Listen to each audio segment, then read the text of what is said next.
നമസ്കാരം. Raf talk ഫുട്ബോളിലേക്ക് അവർക്കും സ്വാഗതം. ലോകം ഗോട്ട് ഡിബേറ്റ് അവസാനിപ്പിക്കേണ്ട സമയമൊക്കെ കഴിഞ്ഞിരിക്കുന്നു. ലോകം ആക്സെപ്റ്റ് ചെയ്യുകയാണ് വേണ്ടത്, എല്ലാവരും ആക്സെപ്റ്റ് ചെയ്യുകയാണ് വേണ്ടത്. ലയണൽ മെസ്സിയാണ് ഗ്രേറ്റസ്റ്റ് ഓഫ് ഓൾ ടൈം.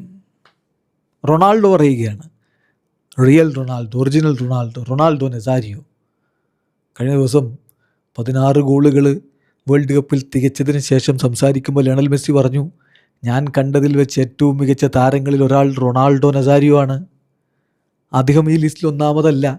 അങ്ങനെ പറയുമ്പോൾ പിന്നെ ഈ ലിസ്റ്റിന് വലിയ പ്രാധാന്യമൊന്നുമില്ല, ഇത് വെറും സ്റ്റാറ്റിസ്റ്റിക്സ് മാത്രമാണെന്ന് വളരെ സിമ്പിളായിട്ട് മെസ്സി പറഞ്ഞു. ഇപ്പോഴിതാ റൊണാൾഡോ തിരിച്ചു പറയുന്നു, ലോകം got greatest of all time ആയിട്ട് ലയണൽ മെസ്സിയെ ആക്സെപ്റ്റ് ചെയ്യേണ്ട സമയം അതിക്രമിച്ചിരിക്കുന്നു എന്ന്. നമ്മൾ ബ്രസീലിയൻ ഇതിഹാസത്തിൻ്റെ വാക്കുകളിലേക്കൊന്ന് പോവുകയാണ്. അദ്ദേഹം പറയുന്നു, it's time for the world to accept. ലോകം സമ്മതിക്കേണ്ട സമയമായിരിക്കുന്നു. Messi is the greatest of all time. Messi കളിക്കളത്തിലേക്ക് ഇറങ്ങുമ്പോഴൊക്കെ എല്ലാം വളരെ ഹിസ്റ്റോറിക്കും എലഗൻറ്റുമായിട്ട് മാറിക്കൊണ്ടിരിക്കുകയാണ്. അത് നമ്മൾ കാണുന്നില്ലേ? It's time for the world to stop hiding and accept he is the greatest player of all time.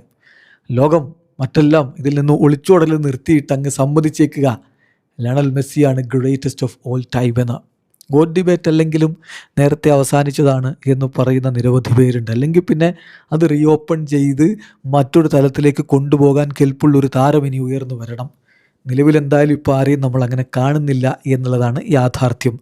അപ്പോൾ പോരാട്ടങ്ങളേറെ കണ്ട, വേൾഡ് കപ്പിൽ ഒന്നിലധികം തവണ മുത്തമിട്ട, ബാലൻ ഡ്യൂർ ഒന്നിലധികം തവണ നേടിയ, ഫുട്ബോളിൻ്റെ മനോഹാരിതയിൽ ഞാൻ ഇന്നോളം കണ്ടിട്ടുള്ളതിൽ വെച്ച് ഏറ്റവും മനോഹരമായ ഫുട്ബോൾ കളിച്ച റൊണാൾഡോ പറയുന്നു, റൊണാൾഡോ നസാരിയോ എന്ന R9 പറയുന്നു, ലയണൽ മെസ്സിയാണ് ഗ്രേറ്റസ്റ്റ് ഓഫ് ഓൾ ടൈം എന്ന്. ലോകമേ അങ്ങ് സമ്മതിച്ചേക്കുക. വീഡിയോ അവസാനിക്കുന്നു. ഫുട്ബോൾ ലോകത്തെ കൂടുതൽ വിശേഷങ്ങളുമായി റാഫ് ടോക്സ് എത്താം.